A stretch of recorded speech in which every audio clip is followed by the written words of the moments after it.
What's up, minasan, konnichiwa, and welcome back sa ating Japanese 101. So, ito ay pagpapatuloy ng ating lesson, okay, from Mina no Nihongo, okay, so which is yung ating book 1.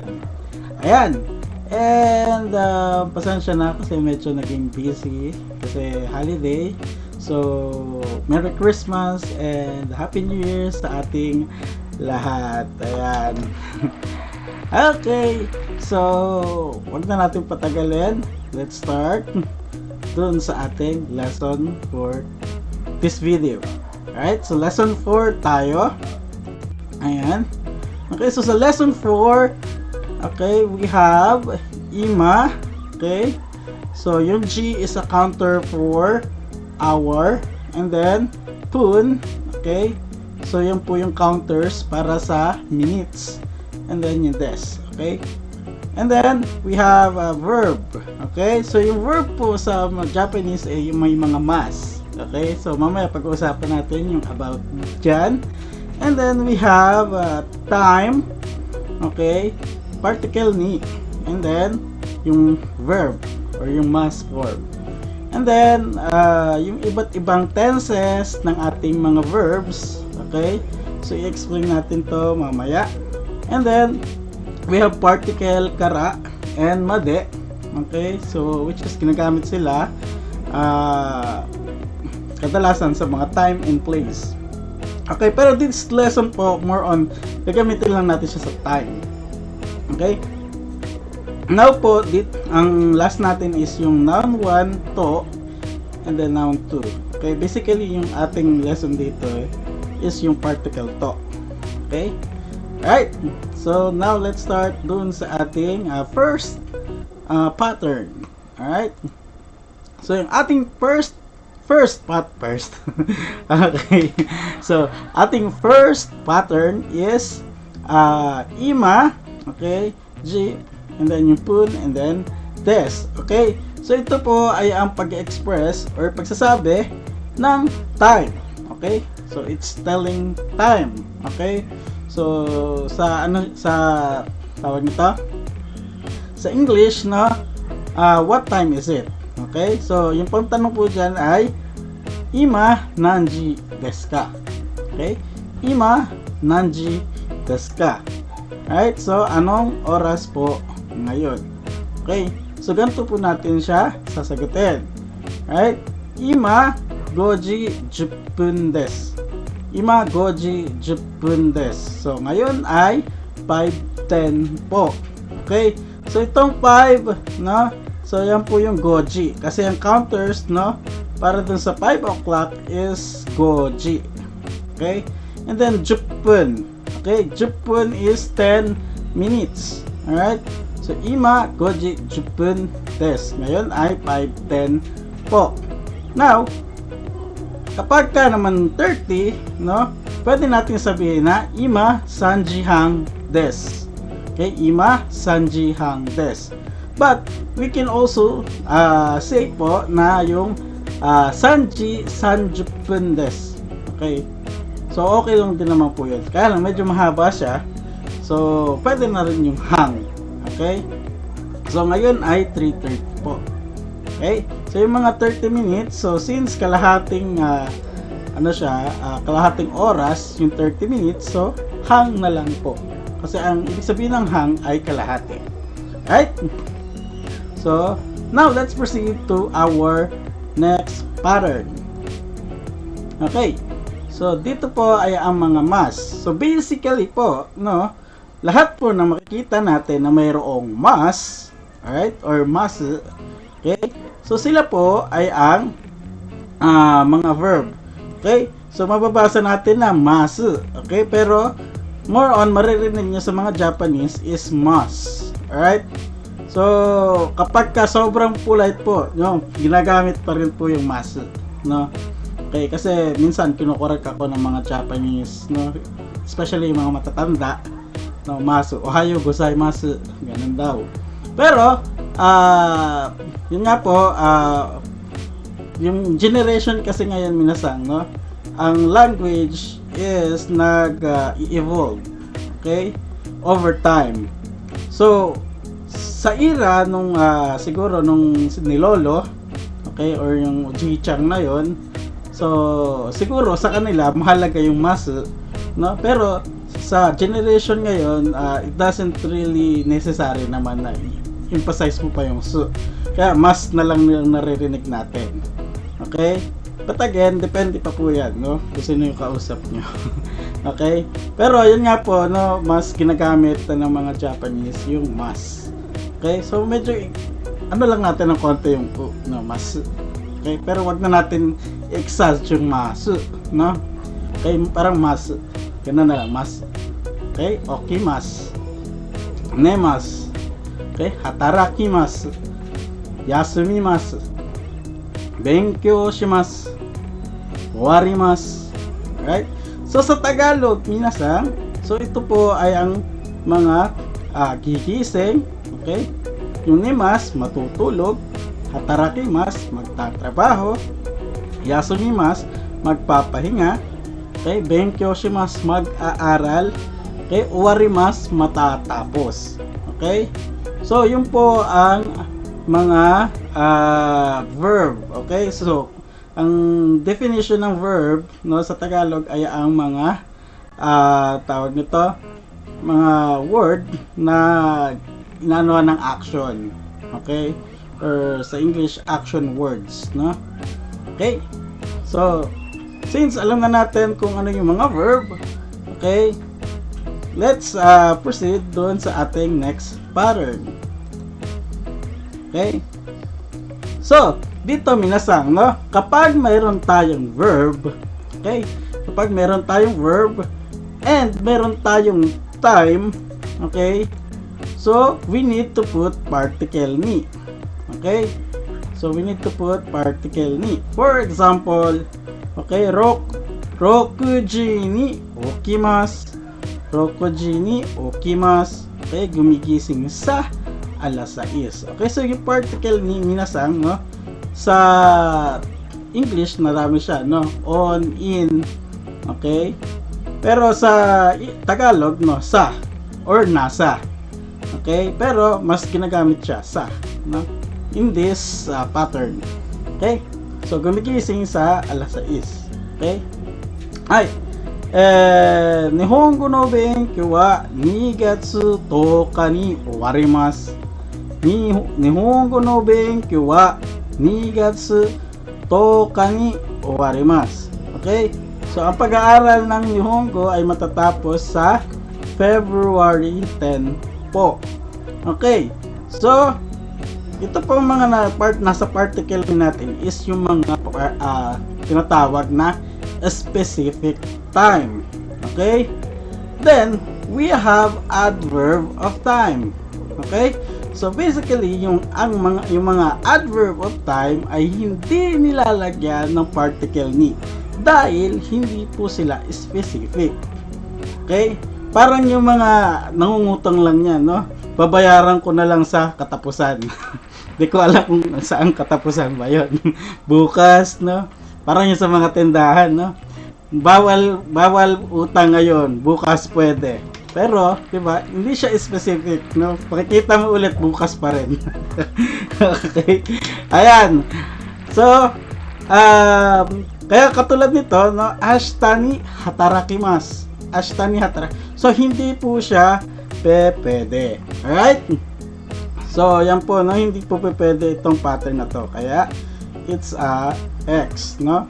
Kaysa sa mga exam, no, or sa mga exercises dito sa Mina no Nihongo, kapag walang particle, X po ang nilalagay nila, no? Nilalagay nila yan dito.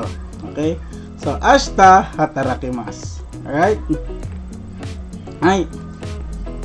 And then, kung okay na tayo dito, let's proceed to our next pattern. Alright? So, ang ating next pattern is yung mga mas, masen, mashita, masen, dashita. Okay, so ito po ay ang iba't ibang klase ng tenses. Okay, so yung ating positive. Okay, so yung positive natin, yun po yung mas form. Okay, so okimasu. Okay, gigising, no? Yung negative natin, okimasen. So, yan po yung sa Tagalog, hindi gigising. Okay, kaya nga po negative, no? And then we have past. Okay, past tense. Okay, so pag sinabing okimashita, nagising. Okay, nagising. And then, past negative, okimasen deshita. So, hindi nagising. Alright? So, ganyan lang po, no? Gigising, hindi gumising, ay hindi gigising, hindi nagising, hindi nagising. Okay? Same yan dito kay nimas. Nimas, nimasen, mashita, masen deshita. Okay? So, ang ginagawa lang natin para makuha natin yung mga formula niyan, so basically tinatanggal lang natin itong mga mas, papalit natin masen, okay, or mashita, or masen deshita. So, naiiwan yung mga tawag nito, tinatawag na root word. Okay? So, yung mga tinatawag na verb stem. Verb stem pala, hindi root word, no? Okay? Hi! So, next natin ay hatarakimasu, hatarakimasen, hatarakimashita, hatarakimasen deshita. Yasumimasu, yasumimasen, yasumimashita, yasumimasen deshita. Benkyou shimasu, benkyou shimasen, benkyou shimashita, benkyou shimasen deshita. Okay? Owarimasu, owarimasen, owarimashita, owarimasen deshita. Alright? Ay, so bakit ba napakahalaga nitong mga to? Okay, so mahalaga po yan kapag meron tayong adverb of time. So napakalaki po ng gagampanan ng adverb of time dito sa ating mga tenses. Okay, so para mas malinawan kayo, pupunta tayo dito. Okay, so kyo hatarakimasu ka? So yung question niya is kyo hatarakimasu ka? So yung kyo minasang yung adverb of time na pang present. Okay, present tense po siya.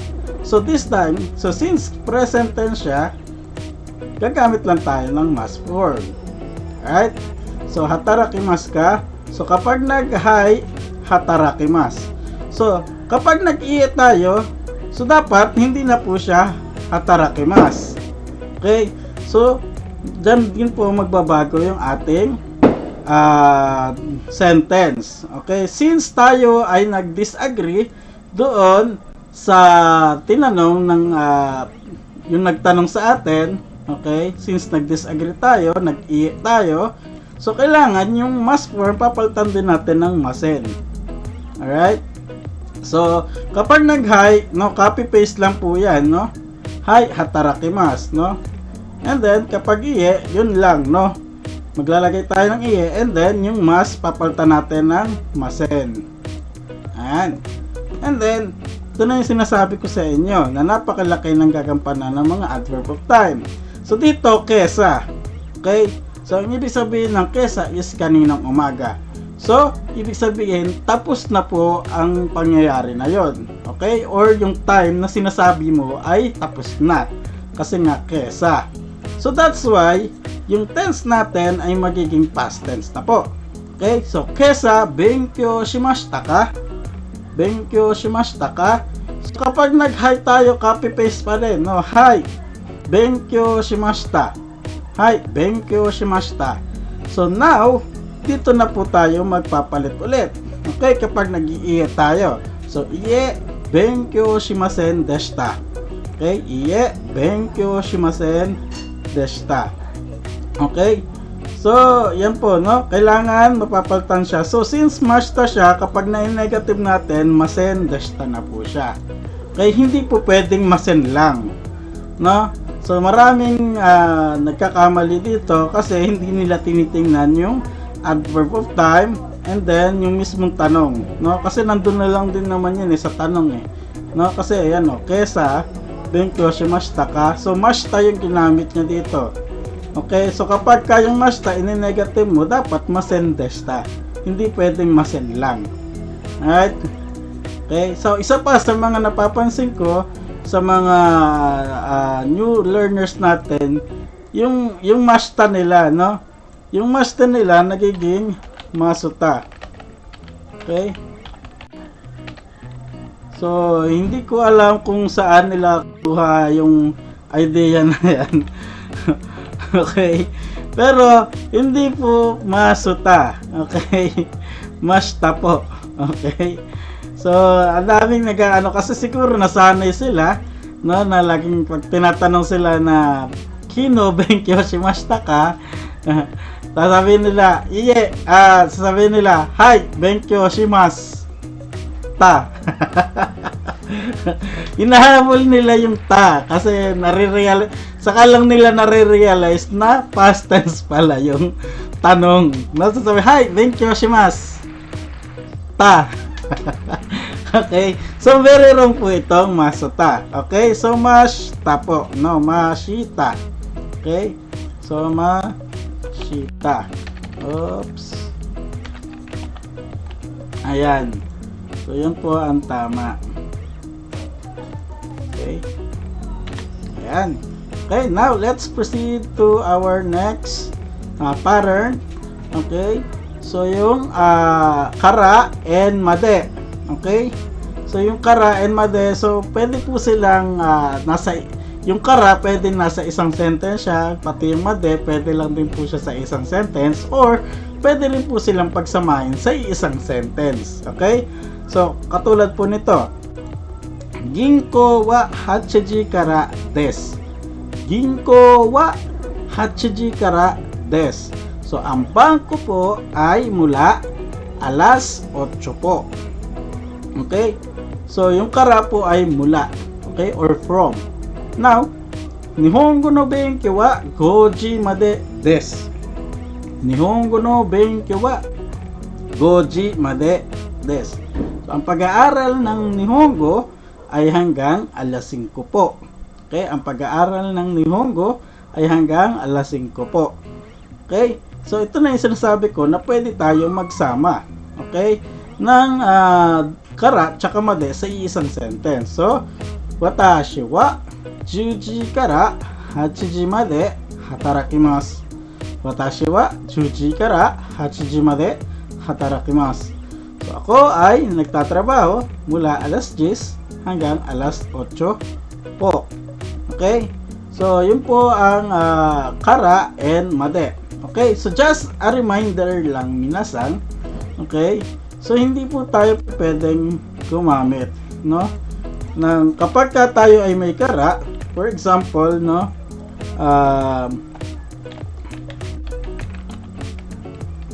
Okay, watashi wa Nihongo no benkyo wa. Okay.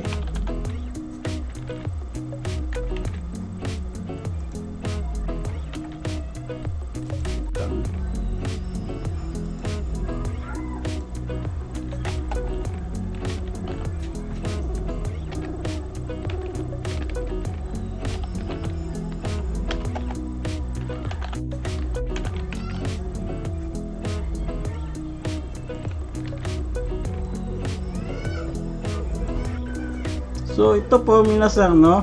Gumamit tayo ng particle ni. Okay? So, gumamit na po tayo ng particle ni. Tapos, may hajimarimas pa tayo. Wait lang. Ba't ni? Yan, kara. Ayan. Okay. Sorry. So, Nihongo no benkyo wa 8時から始まります. So, parehas po kasi silang kara, no? Or from, or will start, no? So, yung kara tsaka hachimarimas po ay hindi pwedeng pagsamahin sa isang sentence. Kasi nga, magiging redundant na po sila. Okay? Kaya, ito po ay isang malaking wrong. Okay?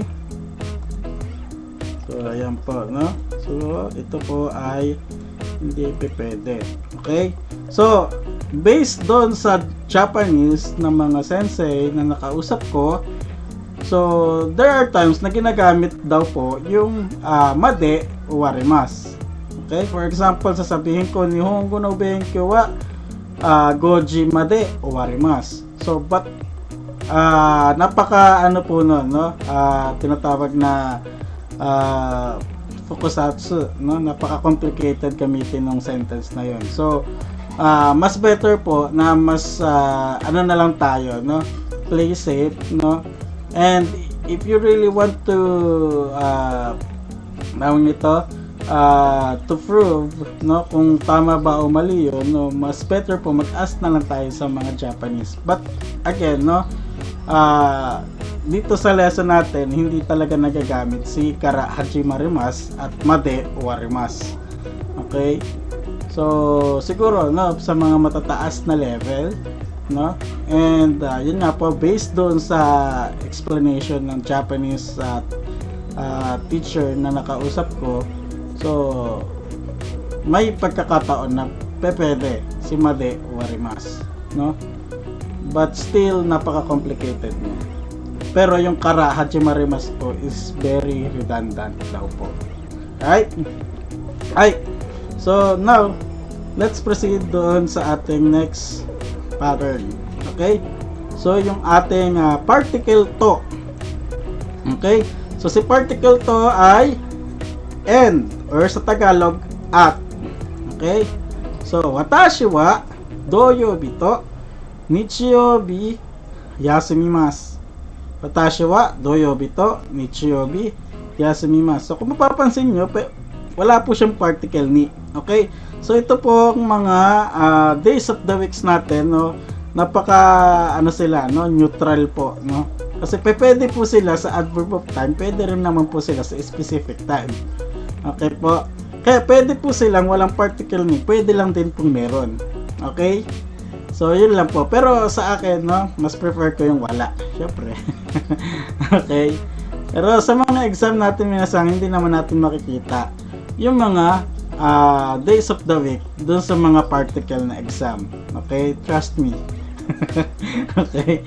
So, yung makikita lang natin dyan, yung mga ashita, kino, and then yung mga time na tawag nito, yung o'clock, and then yung mga months, okay, or days of the months. Okay, kasi specific time po talaga sila. Okay, yung mga nando sa calendar. Alright? And then, also, pwede rin natin gamitin yung mga event, like yung mga holidays, like Christmas, New Year's, no? Specific time pa rin po sila. Kaya pwede rin po natin silang lagyan ng particle ni. Alright? Alright. So, katulad po nito, no? Watashi wa Christmas to oshigatsu ni hatarakimasen. Okay? Watashi wa Christmas to oshigatsu ni hatarakimasen.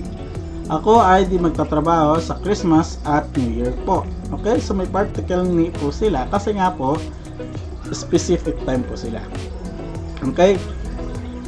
So, tandaan po, no? Kapag kalaan po tayo, may verb gumagamit ng particle ni sa mga time. Okay? So, just a heads up lang, no? Okay? Kasi, for example, sabihin natin, Yasumi wa. Okay? Yasumi wa Christmas to oshigatsu desu. Okay? Ito po, no? Para mas maliwanagan tayo, no? Okay? So, sasabihin ko, Yasumi wa, okay, Christmas to oshigatsu desu. Okay? So, desu po siya. Okay? Wala pong particle ni dyan. Okay? Kasi po, desu po ito, hindi po siya verb. Alright? So, tatandaan po natin, naglalagay lang tayo ng particle ni kapag meron tayong verb.